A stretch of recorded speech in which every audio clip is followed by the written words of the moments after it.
امام جعفر صادق رضی اللہ تعالیٰ عنہ کے پاس ایک شخص آتا ہے. آنے والا شخص دہریہ ہے جو خدا کے وجود کو نہیں مانتا. دنیا میں ایسی بھی قومیں ہیں جو اللہ کے وجود کو نہیں مانتی, جنہیں دہریہ یا نیچری بھی کہتے ہیں یا کمیونسٹ بھی کہتے ہیں. وہ دہریہ جو اللہ کو نہیں مانتا امام جعفر صادق کے پاس آ کے ایک سوال کرتا ہے. کہتا ہے امام جعفر صادق, آپ محمد عربی صلی اللہ علیہ وسلم کے خاندان کے فرد ہیں, ان کے جانشینوں میں ہیں. آپ کے قرآن میں ہے کہ اللہ کہتا ہے ان اللہ علی کل شیء قدیر, وہ ہر چاہے پر قادر ہے. کیا آپ اس کی دلیل میں کچھ سمجھا سکتے ہیں؟ آپ کیسے سمجھا سکتے ہیں کہ اللہ تعالیٰ ہر چیز پر قادر ہے؟ امام نے فرمایا کہ تو جس طرح چاہے پوچھ لے اور اطمینان کر لے, بے شک میرا رب ہر چیز پر قادر ہے. اس نے اپنے جیب سے ایک شیشی نکالی اور شیشی نکال کے کہتا ہے امام جعفر یہ شیشی دیکھ رہے ہیں آپ؟ کہا ہاں دیکھ رہا ہوں. کہا کیا اللہ قادر ہے کہ پوری کائنات کو, پورے آسمانوں کو سمیٹ کر اس شیشی میں ڈال دے؟ کیا اللہ قادر ہے؟ آپ نے فرمایا بے شک میرا رب قادر ہے کہ پوری کائنات کو سمیٹ کر اس شیشی میں ڈال دے. کہا میرا دوسرا سوال اور سن لیجیے, یہ تو سوال آسان تھا, مگر میں یہ کہتا ہوں اب میرا دوسرا سوال یہ ہے, کیا اللہ اس پر بھی قادر ہے کہ پوری کائنات کو سمیٹ کے شیشی میں ڈالے؟ مگر میری شرط یہ ہے کہ شیشی بڑی نہیں ہونا چاہیے اور کائنات چھوٹی نہیں ہونا چاہیے. کیا اس پر بھی تمہارا رب قادر ہے؟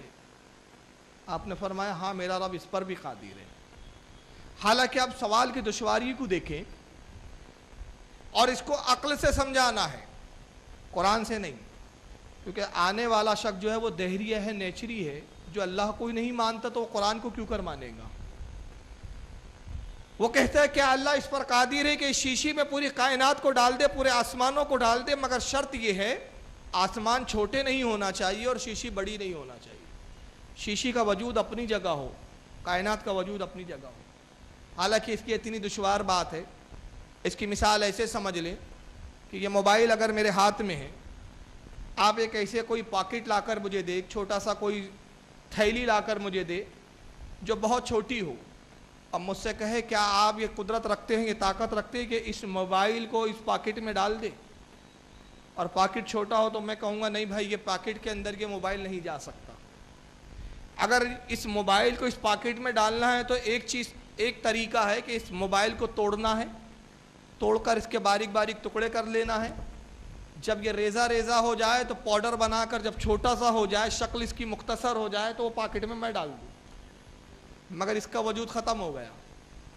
پھر میں کہوں کہ دیکھیے اگر اس کے وجود کو بچانا ہے, موبائل کو توڑنا نہیں ہے, تو یہ پاکٹ میں چھوٹا ہے, اس میں نہیں جا سکتا, تو آپ ایسا کیجئے کہ پاکٹ بڑا لائیے. مطلب چیز جالی جو جا رہی ہے, جس چیز میں وہ ڈالی جا رہی ہے جو چیز, وہ بڑی ہونا چاہیے, تبھی وہ دوسری چیز اس میں داخل ہوں گی. یا تو اگر چیز چھوٹی ہے, جس میں آپ ڈال رہے وہ چیز چھوٹی ہے, اور جسے ڈال رہے ہیں وہ بڑی ہے, تو بڑی چیز کو چھوٹا کیجئے. اور بڑی ہے وہ چیز چھوٹی ہے تو اس کو بڑا کر دیجئے. یہ شرط ہے. مگر سامنے والا کہہ کیا رہا ہے, میری شرط تو یہ ہے کہ اگر اللہ قادر ہے تو کیا اس پر اللہ قادر ہے کہ پوری کائنات کو اس شیشی میں ڈال دے, مگر شرط یہ ہے کہ کائنات چھوٹی نہیں ہونا چاہیے, شیشی بڑی نہیں ہونا چاہیے. آپ نے فرمایا میرا رب قادر ہے.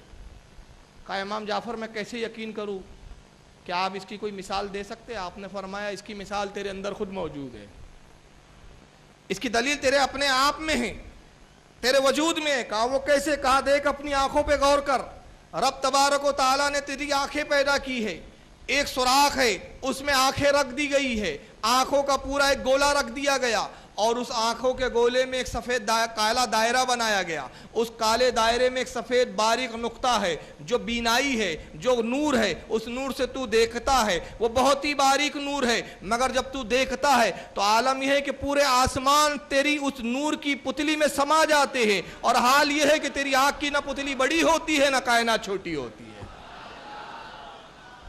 تو جو رب تبارک و تعالیٰ پوری کائنات کو تیری آنکھ کی پتلی میں ڈال دے, وہ قادر ہے کہ پوری کائنات کو شیشی میں ڈال دے, اور شیشی نہ بڑی ہو نہ کائنات چھوٹی ہو.